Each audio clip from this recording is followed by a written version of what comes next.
சொந்தங்களுக்கு வணக்கம். பாண்டியன் ஸ்டோர் எபிசோட்ல பார்த்தீங்கன்னா, நம்ம ராஜு, மீனாவும் ஜாலியா பீச்ல என்ஜாய் பண்ணிட்டு இருக்காங்க. அவங்கள இந்த உலகத்தையே மறந்துட்டாங்க. போன வேலையும் மறந்துட்டு ஜாலியா அவங்க 2 பேருக்குள்ள என்ஜாய் பண்ணி லவ் பண்ணிட்டு இருக்காங்க. இங்க வந்து எல்லாரும் அழுதுட்டு இருக்காங்க. கோமதிக்கு பெருங்கவலை. தான் வீட்டுக்காரர் நம்மகிட்ட பேசலையே, அப்படி என்ன தப்பு பண்ணோம்? எல்லாம் என் தலையெழுத்துன்னு சொல்லிட்டு அழுது புலம்பிட்டு இருக்காங்க. பொண்ணு அரசியும் மருமகள் மீனாவும் சொல்றாங்க, "அத்தை விடுங்க அத்தை. கொஞ்சம் ஸ்பேஸ் குடுங்க. மாமா கண்டிப்பா பேசுவாரு. நம்ம பண்ண தப்பு தான்.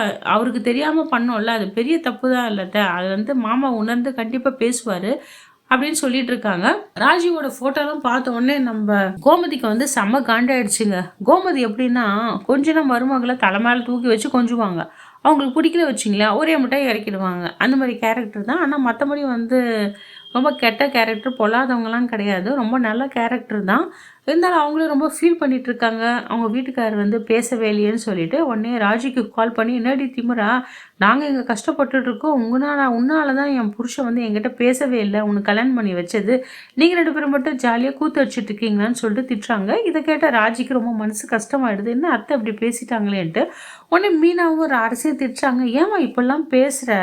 ஏய் நான் என்னடி பேசினேன்? நான் சும்மா தமாசுக்கு தான் பேசினேன். நான் இங்க படுற கஷ்டம் எனக்கு தான் தெரியுன்றாங்க. இங்க நீங்க பேசுறம்மா, மூஞ்சிக்கு மூஞ்சி எது பேசினா எதுவும் தெரியாதும்மா ஃபீலிங்ஸ். அவங்க எங்கேயோ இருக்காங்க. அவங்க என்ன நினைப்பாங்க? நீ சீரியஸா பேசுறியா? ஜோக்கா பேசுறேன்னு நினைப்பாங்க. அவங்க கஷ்டப்படுவாங்கல்ல" அப்படின்னு. "ஏய் இல்லடி நான் சாதாரணமா தாண்டி பேசினேன்" அப்படின்னோடனே, "அதெல்லாம் பேசாதம்மான்னு" சொல்லிட்டு அரசி அவங்க அம்மாவுக்கு அட்வைஸ் பண்றா. மீனாவுமே சொல்றா, "அக்கா எதுவுமே பொறுமையா இருங்கக்கா. இங்க வந்தோடனே பேசிக்கலாம். அவ மனசு வேதனைப்படுவலன்றாங்க." உடனே வந்து ஒரு கோமதி கால் பண்றாங்க ராஜி கிட்ட.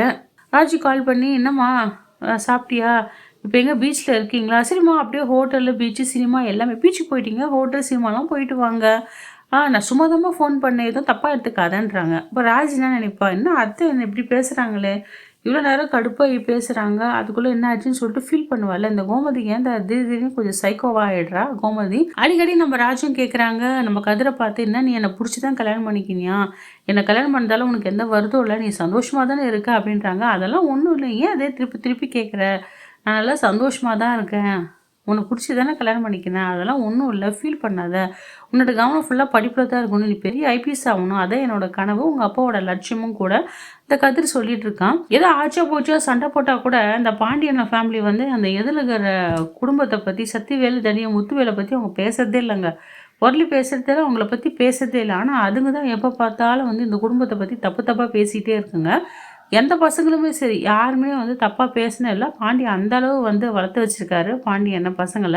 "நீ வந்து மாமாவுக்கு ஃபோன் பண்ணி கேளேன். அவங்க பேசினாங்களா என்னன்னு தெரியல. நீ ஃபோன் பண்ணி பாருன்னோனே" நம்ம கதிர் பாண்டியனுக்கு ஃபோன் பண்றாரு. ஃபோன் பண்ணா அவர் ஃபர்ஸ்ட் எடுக்கவே இல்ல. அதுக்கப்புறம் எடுத்து ஹலோன்னு கூட சொல்லவே இல்ல. ஏன்னா இதுவரைக்கும் பாண்டியன் நம்பர் கூட இந்த கதிருக்கு தெரியாதாம். அவருன்னு அவ்வளோ பெரிய ஆளா? ரொம்ப சீன் போட்டுட்டு இருக்கான் இந்த கதிர். அப்பாவோட நம்பர் வச்சுக்கிட்டேன்னு தான் கேட்டான். ரொம்ப பண்ணிட்டு இருக்கான் அவன். அப்புறம் கால் பண்ணி, "என்னப்பா எப்படி இருக்கீங்கன்னு" கேட்குறாங்க. அதுக்குள்ளே அவர் வந்து என்ன விசாரிக்கிறார் தெரியுமா? "என்னப்பா நீங்கள் போன வேலைலாம் முடிஞ்சிச்சா? சேஃபாக இருக்கீங்களா? கரெக்டாக சாப்பிட்றீங்களா? உஷாராக இருங்க. பத்திரமாப்பா. 2 பேரும் பத்திரமா வாங்கன்னு தான் சொல்கிறாரு." "அப்பா அது இருக்கட்டும். நீ என்ன அம்மாக்கிட்ட பேசுனீங்களா இல்லையான்னு" கேட்குறாரு. "இந்த பாட்டா இந்த வேலை நீ கேட்குறவளை வச்சுக்காத. என் பொண்டாட்டி கிட்ட எப்படி பேசணும் எப்போ பேசணும் எனக்கு தெரியும். உன் வேலை நோவ பாருடா." வந்துட்டான். பேசுனீங்களா பேசலையான்னு கேட்கறதுக்குன்னு சொல்லிட்டு ஃபோனை வேணும் டப்புன்னு வச்சிடுறாரு. இதோட இந்த எபிசோடு முடித்த மக்களே, இந்த வீடியோ உங்களுக்கு பிடிச்சிருந்தா லைக் அண்ட் ஷேர் கமெண்ட் பண்ணுங்க. அடுத்த ஒரு வீடியோ உங்களை சந்திக்கிறேன். நன்றி, வணக்கம்.